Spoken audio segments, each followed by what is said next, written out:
Hello everyone, कैसे हो आप सब। उम्मीद करता हूँ ठीक ठाक होंगे, भले चाहिए होंगे। तो बढ़ता हूँ इसके लास्ट एपिसोड की और इस सीरीज़ के या ट्रायल सीरीज़ के। तो इसकी शुरुआत होती है जब नोनिका अपने पति राजीव के साथ अपने ऑफिस में जाती है, अपने टीममेट से बातें करती है और उनको बताती है कि मेरे पास सिर्फ एक रास्ता बचा है, क्योंकि उनके जो लॉयर थे उन्होंने उनकी मदद करने के लिए मना कर दिया था, डर की वजह से कभी उनकी बदनामी ना हो। अब अपनी टीम के पास जाते हैं, उनसे कहती है कि ये लास्ट ऑप्शन है मेरे पास, मैं तुम सबका साथ चाहती हूँ, क्या तुम मेरे पति के साथ लड़ने के लिए मुझे मदद करोगे, क्या मेरी हेल्प करोगे। जहाँ पे विशाल कहता है हाँ मदद करेंगे, लेकिन तुमको लॉ का एक रूल पता होना चाहिए कि लॉ के अकॉर्डिंग तुम अपने पति का केस नहीं लड़ सकती खुद। सो ऑफिशियली विशाल को उसका केस लड़ना होता है, तो उसके लिए हाँ कर देती है। ऑफकोर्स मुझे इससे कोई प्रॉब्लम नहीं है, मुझे तुम पर पूरा भरोसा है। अब इसके बाद भाई जो विशाल है वो कहता है कि अब हमारे पास 3 विटनेस है जो कि इस केस के मोस्ट इंपॉर्टेंट विटनेस है, जिनकी बात करते हुए बताया जाता है कि सबसे पहली विटनेस है टीना, जो कि इस केस से जुड़ी हुई है सेक्सुअल केस से, ठीक है, जो लड़की इसमें इन्वॉल्व थी। दूसरा रुपेश, जिसने जोशी से पैसे लेते हुए राजू को रंगे हाथ पकड़ा था। अब तीसरी विटनेस होती है भाई ये, जो कि है सेना, जो कि नोनिका की असिस्टेंट होती है, जिसको ज़बरदस्ती ब्लैकमेल करके उससे विटनेस जो कि झूठी गवाही दिवाई जाती है। अब इनके अकॉर्डिंग इनको इन तीनों विटनेस को काफ़ी अच्छे से डील करना होगा, पढ़ना होगा, ताकि इनके जो कमजोरी है, वीकनेस का पता लगा सके और इस केस को रफा दफा कर सके, यानी कि राजू को इस केस से बता सके। अब इसके लिए वो कोर्ट में जब डेट आती है तो उनसे गुजारिश करते हैं, माय लॉर्ड से गुजारिश करते हैं कि इस केस की डेट थोड़ी आगे बढ़ाई जाए, उनको थोड़ा टाइम दिया जाए।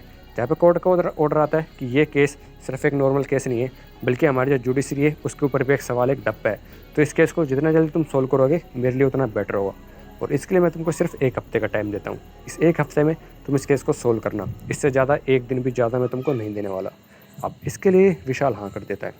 अब वो जाने के बाद भाई ऑफिस में पूरे दिन रात की मेहनत करते हैं और केस को डिस्कस करते हैं, उन तीनों विटनेस के बारे में राय लेते हैं, पता लगाते हैं, और फिर पूरी तैयारी के साथ पहुंचते हैं कोर्ट में पेशी देने, जहाँ पे कोर्ट से तीनों विटनेस को बुलाया जाता है।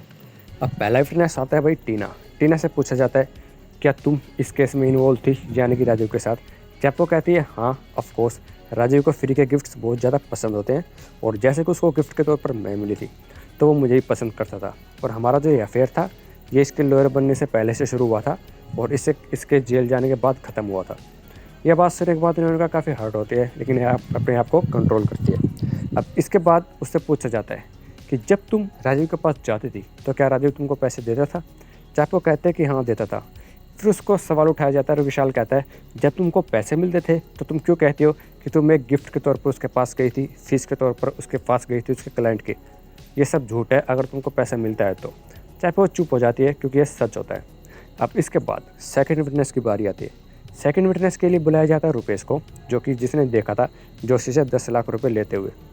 अब रुपेश वहाँ पे मिलता नहीं है, बहुत से कोशिश करते हैं लेकिन रुपेश कोर्ट तक पहुँच नहीं पाता।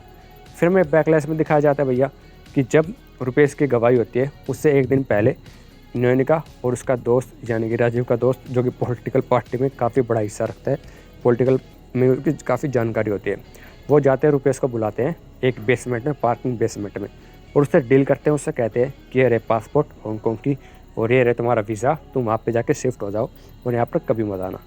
जब वो कहता है कि मुझे पैसों से मतलब है, इन चीज़ों से नहीं है, और मैं यहाँ से नहीं जाने वाला।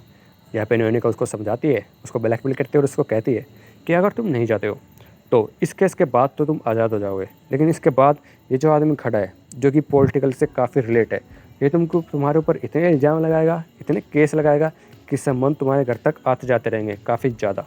अब उनसे बचने के लिए तुम क्या करोगे, क्योंकि इस एक केस से तुम बच सकते हो, बहुत से केसों से तुम नहीं बच सकते। जब वो कहता है कि ओके नो प्रॉब्लम, तुम मुझे तो इस केस से निकाल सकती हो लेकिन अपने पति को नहीं बता सकती, क्योंकि वो गलत था और गलत है और आगे गलत रहेगा। खैर कोई बात नहीं, मैं तो यहाँ से चला जाऊँगा, तुम अपने पति के बारे में सोचना। और वहाँ से चला जाता है और इसीलिए वो कोर्ट में नहीं पहुँच पाता। भाई at the end third witness Sanika Sen, जो कि नोनिका की असिस्टेंट होती है, इसने ऑलरेडी बता रखा था नोनिका को कि तुम मुझसे बच के रहना, क्योंकि मैं तुम्हारे पति यानी कि राजीव के केस में झूठी गवाही देने वाली हूँ। अब उसे पूछा जाता है, क्योंकि वो पहले भी राजीव के साथ काम कर चुकी होती है, कि क्या तुमको सारे काला कांड के बारे में पता है, क्या तुमको पता है कि राजीव ने जोशी से 10 लाख रुपए लिए थे एक फैसला सुनाने के लिए रिश्वत के तौर पर।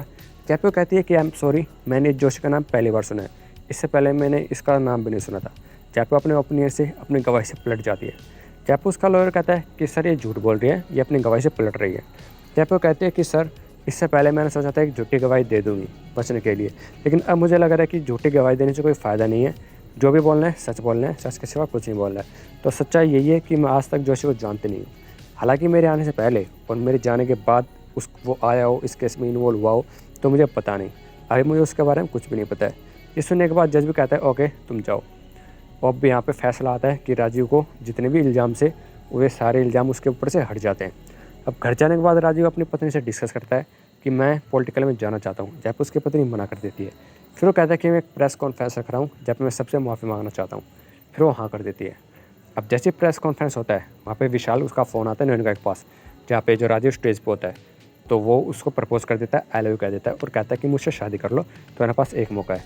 जहाँ पे कहती है कि शादी के लिए कुछ भी नहीं हो सकता, अगर इसके आगे का प्लान है तो बताओ। और ये कहने के बाद वो अपने पति के पास चली जाती है स्टेज पे, जहाँ पे उसका पति डिक्लेयर कर देता है माफ़ी मांगने के बाद कि मैं एक पॉलिटिकल पार्टी ज्वाइन कर रहा हूँ। और ये सुनने के बाद वो भी हक्का बक्की हो जाती है, क्योंकि उसने पहले कहा था कि तुम पॉलिटिक्स ज्वाइन नहीं करोगे। और वहाँ पे विशाल का एक लास्ट मैसेज आता है जो कि ऑडियो मैसेज होता है। और उस टाइम पे जो नयनिका का फ़ोन होता है वो होता है उसके पति के दोस्त के पास, जिसने उसकी बहुत ज़्यादा मदद करी है, जो कि पॉलिटिकल पार्टी से रिलेट करता है। उस मैसेज में, ऑडियो मैसेज में उसने लिखा था, बोला था कि मेरे पास आगे का भी प्लान है और लाइफ तुम्हें एक दूसरा चांस दे रही है, प्लीज़ उसको एक्सेप्ट कर लो। मैं तुमसे बहुत प्यार करता हूँ, तुम्हें खुश रखूँगा। तुम गलत आदमी के पास जा रही हो, तुम्हें धोखा मिलेगा। और अगर तुम्हें चाहती हो, मुझे एक्सेप्ट करना चाहती हो, तो मैं यहीं इस ऑफिस में तुम्हारा वेट कर रहा हूँ। अगर नहीं करना चाहती तो अभी तुम इस मैसेज को डिलीट कर सकती हो। अब ये सुनने के बाद वो बंदा फट से मैसेज डिलीट कर देता है ताकि नयनिका को पता ना चले। और वहाँ पर नयनिका शौक में होती है कि उसके पति ने एक और पार्टी ज्वाइन कर ली है, उसको धोखा दिया है। और यहाँ पे हमारा एंडिंग होती है इस एपिसोड की, इस मूवी सीरीज़ की, यानी कि ट्रायल की। अगर आप इसको देखना चाहो तो हॉटस्टार पर, डिज्नी प्लस हॉटस्टार पर जाके देख सकते हो। हालांकि मैंने अपने खुद की चैनल पे आप जाके देख सकते हो, पूरी प्ले लिस्ट है मेरे पास, इसके 8 के 8 एपिसोड। आप मैं उनको आप एक्सप्लेन कर रखा है बहुत ही अच्छे से, आप उनको सुन सकते हो। आपको सब कुछ ईजिली कवर हो जाएगा, समझ में आ जाएगा। खैर, ये एक्सप्लेनेशन अच्छी लगी हो, ये सीरीज़ अच्छी लगी हो, चैनल को सब्सक्राइब कर देना। मैं मिलता हूँ अगली सीरीज़ के साथ, अगली वीडियो के साथ, अगले रिव्यू के साथ। तब तक के लिए जय श्री राम।